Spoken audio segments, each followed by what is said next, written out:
The media treats you like you don't exist. They're obsessed with the Boomer Gen Z war because loud voices sell clicks. But while they're busy fighting over pronouns and pensions, you're quietly running the entire show. You are Gen X. You weren't raised, you were forged.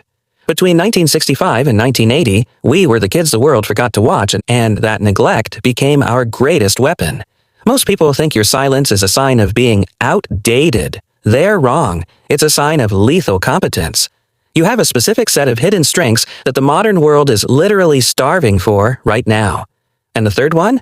That's the reason you're the only person in your office who isn't currently having a nervous breakdown. Strength number 1. The no-rescue nervous system. Look, most people today are waiting for a manager, a therapist, or a government check to save them. Not you. You grew up as a latchkey kid with a house key around your neck and a box of cereal for dinner. That taught you the most valuable lesson in human history. Nobody is coming to save you. When the project fails or the economy tanks, you don't panic. You don't spiral. You just look for a wrench. That early independence turned your nervous system into a brick wall. While everyone else is looking for a safe space, you are the safe space. You've been solving your own problems since you were 10 years old, which means you don't need a manual to survive a crisis.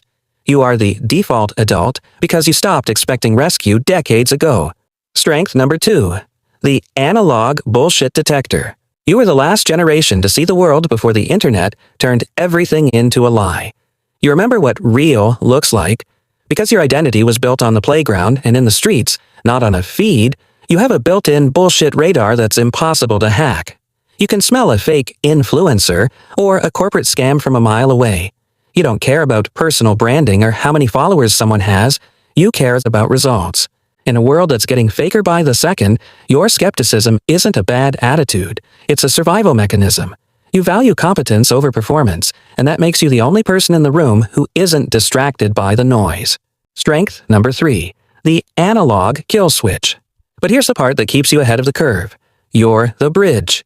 You speak rotary phone and you speak AI. You're the only ones who know how to function when the power goes out and the cloud crashes. This is a cognitive flex that younger generations simply don't have. You can navigate the slow, deep thinking of the analog past and the rapid-fire chaos of the digital present.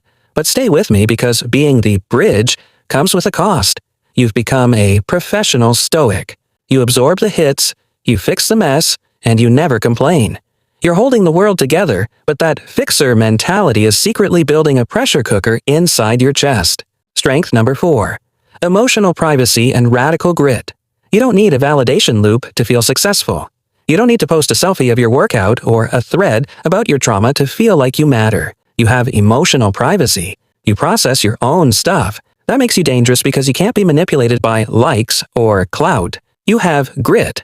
The kind of physical and mental toughness that comes from falling off a bike and being told to rub some dirt on it. While the rest of the world is becoming increasingly fragile, you're becoming more durable. You don't break under pressure, you just get quieter and more focused. So, we've covered the no-rescue mindset, the bullshit detector, the analog bridge, and the radical grit. But there's one more strength, a fifth one, that defines Gen X more than anything else. I want to see who's actually paying attention. What is that fifth hidden strength that makes this generation irreplaceable? Drop it in the comments. Because look, the world assumes you're fine because you never say otherwise. But there is a specific psychological burnout glitch that hits the silent stabilizers harder than anyone else. And if you don't learn how to unplug from everyone else's problems, the bridge is going to collapse. Maybe it's time to stop fixing everyone else's world and start protecting your own.